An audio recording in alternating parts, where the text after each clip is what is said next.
It's been a while since I've made a video, and as you can tell, I've dropped the ball a little bit on completing the shred portion of the 50 blast challenge. I'm not going to make excuses. I've had maybe a little more fun of a summer than I should have. I got pretty close to my desired goals. For those of you who may not know the past challenges, I was started up around 226 pounds earlier this year, and my goal was to get under 10%. Wasn't sure what I'd look like, but when I got there, I'd reassess and maybe lose a bit more, sculpt my body the way I wanted it, maybe build up the lagging parts like my arms and hamstrings and stuff like that. So I ended up getting all the way down to about 191 pounds 2 months ago.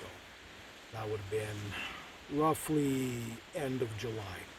I had a bunch of travel. I was in the Dominican, LA, Vegas.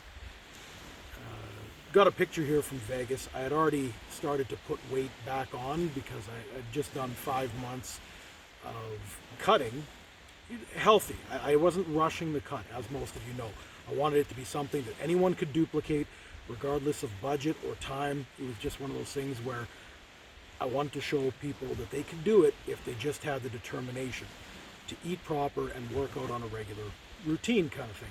So this is the picture, probably the 4th day in Vegas, so I was already puffed up a little bit. I don't drink, so there's no like alcohol puffiness, but just when you eat that type of food, you're going to get a little more salt, you're going to hold a little more water.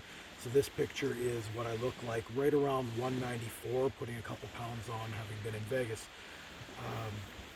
Then I got a video here. So what I've been doing over the last 2 months is I've been trying to figure out where my body's static weight is. So if I'm not working out as regularly and eating fairly average, like enjoying dessert, which I didn't do for 5 months. I've had things like cheesecake, cinnamon buns, carrot cake, stuff like that. Not every day, maybe 2-3 times a week, but just to, again, so I'd know where my body would settle out if I wasn't being like a hardcore gym nut going 5 to 7 days a week. More like 3 or 4 days a week, not training as intensely, but not eating super strict. And I found out that my body wants to sit around 202, 203 kind of thing. So I'm happy with that. I've been constant at this weight for about a month now. Like I said, I came off the cutting portion about 8 weeks ago. So yeah, this is what I'm looking like right now. I got a video. I should preface all of this by saying I actually broke my phone in the Dominican, so I lost a bunch of videos of my final couple weeks during that cut. I think one of my last videos showed me just crossing under 200 pounds. I learned a lot about myself as far as what gets the most results. At this age, because I'm not 20 anymore, it's very, very, very diet heavy, restricted for the results that I want. I really had to figure out what worked best for me, and when I did, and I documented it before, adding that 6th meal, but not necessarily adding more calories, only adding maybe 150 more calories to the day, but breaking it up over those 6 meals instead of just 5, I found my energy was incredible, my sleep was incredible.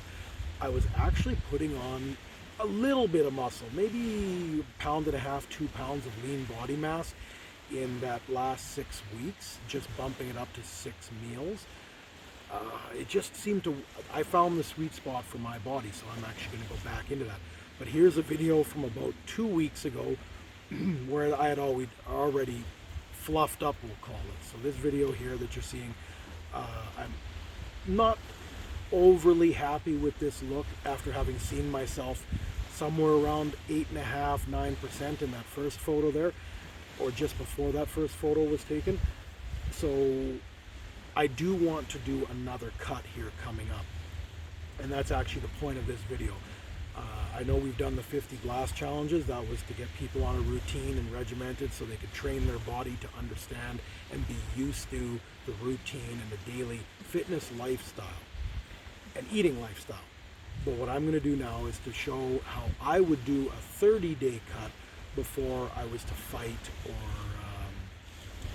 go on vacation or something like that. So I'm going to start that next Monday, which is October 23rd. I'm going to do it day by day. I think I'll be uploading every day. I may not show the workouts every day, but I'll show a little bit of the eating, the type of meals that I'm having. I'm going to eat super clean for 30 straight days. This will be basically like the cutting portion of the 50 blast challenge, but it's going to be very, very pinpoint on the timing, and I'll be much closer to the calorie count. I really want to be very specific. Before, you probably saw me, I'd just scoop it in, I'd eyeball it and say, well, that's about 250 grams of chicken, which is this much protein. No, this time I'm going to be weighing things out, and I'm going to be very, very accurate with it because I want serious results. I'll probably start somewhere around like 203, 204 pounds. I would love to get back down to about 191, 190, maybe even break into the 180s. We'll see if that's possible. I will not hurt myself because I still want to show you what can be done in a healthy manner in 30 days this time. So, what else can I tell you? I've really enjoyed this summer.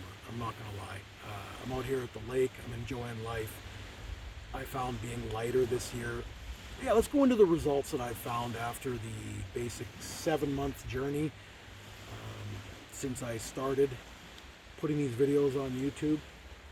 And I can actually start talking about more of the negative side of going back to a regular, more sedate, not sedate life, but just not working out as hard. So let's start with the positives that I found in that first 5 months running both of the 50 blast challenges. And I'll remind you, for people who didn't watch the previous videos, the first 50 was basically to be a really good version of myself. I wanted people to understand that they didn't have to go cold turkey on their old lifestyle. They didn't have to do anything extreme, lift any intense weights. I'm not an advocate for being chemically enhanced or whatever words you want to use. I don't even use supplementation like protein powders or creatine, because I wanted to show people if you're on a budget and all you can spend your money on is good food, you can also do this. You don't need to hit the supplement store for everything. We're very lucky where we live that our food quality is decent and we can get most of what our body needs just from what we eat. So supplementing is more so for the, we'll call it hardcore bodybuilders. I really wanted to lean into building the best version of you with a minimal budget, but focusing more on the time of getting to the gym. That's what the first 50 blast was about. The second one, I let you guys vote, should I try and put on muscle or try and get lean? And for the most part, it was a 50-50 vote, slightly favoring do a summer shred. And that's what I got into, but I got sloppy posting the last 3.5 weeks and then broke and then lost that phone. So now we're here. What I felt in the first segment was I noticed right off the bat things like my sleep. By the end of the third or fourth workout and eating properly, I was able to fall asleep within half hour of trying. It doesn't mean I slept a lot. I typically have a hard time sleeping anyways. But my biggest problem before was that I would lay there for 2-3 hours and then get upset that I wasn't getting any sleep, so I'd get up and start doing something, which made sleep each night next to impossible. Whereas when I started working out, eating clean, and the water intake, when I bumped that up to like 4 liters a day, I was able to get to sleep within the first half hour, 40 minutes of laying down, which for me, huge benefit. That right there was worth that change in lifestyle back to a healthier lifestyle. Next thing I noticed is this came around the 2-week mark of eating cleaner and working out and sweating a lot. Your body, we'll call it odor, not in a bad way, but the way the scent of your own body, it changed a bit. Instead of sweating and it smelling like sweat, like you know how hockey equipment can smell if it's not washed for a long time, your body smells fresher. It takes a longer time for you to develop, say, a less comfortable smell that comes from your body. You're a much cleaner sweater, and that's just because you're not putting crap in your body, but on top of it, there's so much water going in and out, there's nothing left. You're literally doing a detox, but without using detoxing products. You're literally using water and the efficiency of your body to clean itself out. And that's why I'm never an advocate for those detox kits unless a physician prescribes one for you. What else did I find? We'll call it sexual desire, stamina, all that stuff went up, pardon the pun. That's always a great benefit for men. I've been told by women it does the same thing for them. The libido increases, all that kind of stuff, which is a huge positive when you're no longer in your teens or your 20s and that kind of thing diminishes. So that was a huge positive. There's so many. I could do this part for half hour talking about just the benefits to working out and eating properly.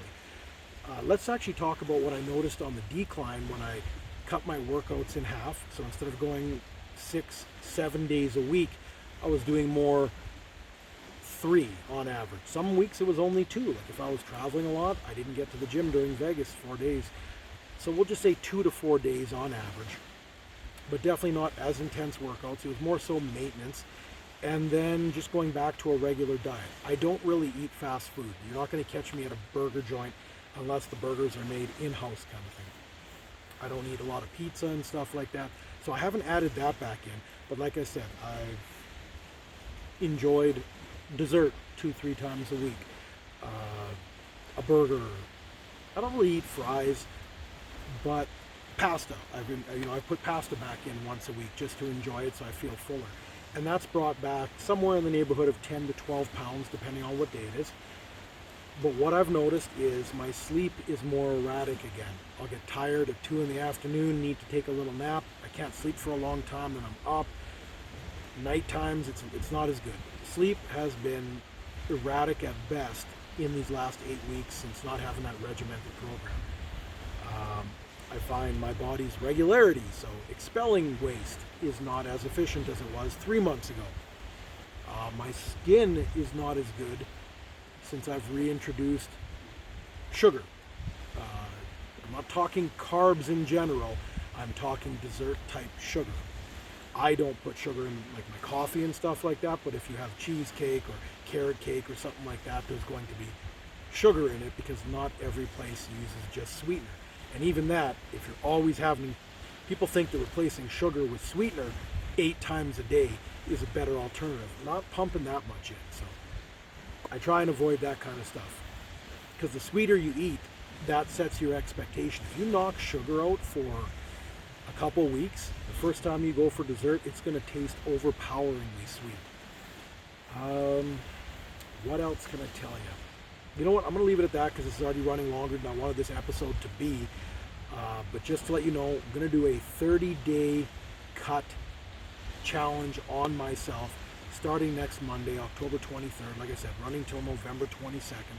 I'm going to do the pinnacle of effort that I can from my end. Maybe I'm going to go to the gym twice in a day. Who knows? But I'm going to target 6 gym sessions a week. Doesn't necessarily have to be 7 days, but 6 sessions, maybe a 7th session. Who knows? We'll figure it out based on how I'm feeling. I'm going to eat, like I said, very, very strict. We're going to have to up the proteins and just go back to regulating when I take in my carbs. I'm not running keto if anybody's going to ask. I personally don't believe that and I don't feel good on it. Doesn't mean you can't. I'm just telling you what my thoughts are. So you'll see my results based on what I'm eating. I'm going to cut my carbs by 1:30 in the afternoon each day. And just for reference, I'm usually awake at about 5:30 or 6 o'clock. So I'll take in carbs early, taper it off to about 1:30. I won't have carbs after 2. It'll be my protein and fats through the afternoon, early evening, and then a protein meal just before bed. That's how I'm going to run that, but I'll go more into detail with that on the first episode of the 30-day. I'm just going to call it Better Everyday Challenge because that's what I want to be. I want to be the fittest, leanest version of myself. So when I look in the mirror, I'm like, damn, I'm going to be in such great shape going into 2024.